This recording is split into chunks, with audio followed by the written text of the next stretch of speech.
పద్మశ్రీ నందమూరి తారక రామారావు గారు ఈ తెలుగుదేశం పార్టీని ఆవిర్భావం చేశారు.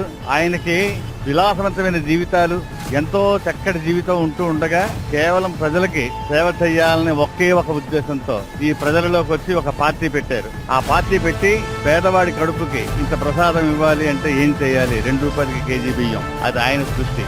ఆ తర్వాత ఆడపడుచులకి, మరి నిరుద్యోగ యువకులకి, మరి ఎవరిని చూస్తే వాళ్ళకే అందరికీ కూడా ఆయన చాలా చాలా చాలా చేశాడు. చాలా గొప్ప మనీషి.